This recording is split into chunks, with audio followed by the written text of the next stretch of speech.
বাইরে চিড়িয়াখানা থেকে পালিয়ে আসা এই অদ্ভুত প্রাণীটা মানুষের মতো দেখতে হলেও সে আসলে মানুষ না।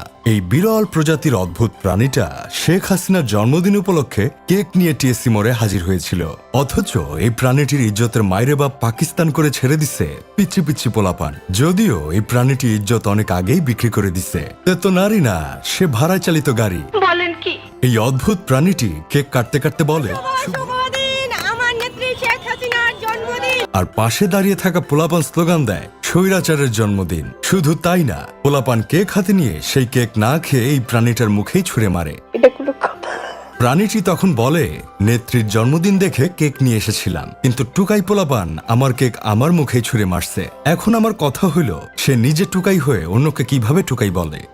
এই প্রাণীটির আগাগোড়া দেখলেই বোঝা যায় ও নাম্বার 1 ছাপড়ি। তাছাড়া কথাবার্তা শুনে মনে হয়েছে সে 24 ঘন্টার মধ্যে 20 ঘন্টাই মাল খেয়ে টাল হয়ে পড়ে থাকে। প্রতিদিন নিয়ম করে 3 বেলা হয়তো উড়ন্ত গাছের পাতা সেবন করে। মানুষ যেখানে জুতা মেরে শেখ হাসিনার জন্মদিন পালন করেছে, সেখানে সে কেক নিয়ে হাজির হয়েছে তার নেত্রীর জন্মদিন পালন করতে। মানলাম এটা তার ব্যক্তিগত পছন্দ, সে কাকে পছন্দ করবে না করবে। এখন কথা হইল, সে কোন সাহসে বলে তার নেত্রী কোনো দুর্নীতি করে নাই, কোনো অন্যায় কাজ করে নাই? এই অদ্ভুত প্রাণীটিকে রিক্সাওয়ালা পর্যন্ত রিক্সা থেকে নামিয়ে দিয়েছে, কোন রিক্সাওয়ালা তাকে রিক্সায় উঠায় নাই। এত অপমানিত হবার পরেও এই অদ্ভুত প্রাণীটি বলে, আমার নেত্রীর জন্য আমি এর চেয়েও বেশি অপমানিত হতে পারবো। আহারে শোনা গো আমার, তোমার ইজ্জত থাকলে তো তুমি অপমানিত হবা। রাস্তাঘাটে এই অদ্ভুত প্রাণীটির হাঙ্গামা দেখে আমার বন্ধু কেরামত আবাসিক হোটেলে ফোন দিয়ে বলে, আপনাদের কর্মী রাস্তায় এসে হাঙ্গামা করছে, তাড়াতাড়ি তাকে এসে নিয়ে যান। আর খেয়াল রাখবেন আপনাদের আবাসিক হোটেলের কর্মী যেন রাস্তাঘাটে এইভাবে বের হয়ে না আসে। তবে ভাই আমি কেরামতের সাথে একমত না। হাজার হোক সে একজন মেয়ে, তাকে সম্মান করা উচিত। তাছাড়া এমনও হতে পারে আল্লাহ উনাকে ব্রেইন বাদেই দুনিয়াতে পাঠিয়েছে, কিংবা এমনও হতে পারে পাবনা পাগলাগারদের দারণের কাজের গাফলতির জন্য মেয়েটা পালিয়ে ঢাকায় চলে এসেছে।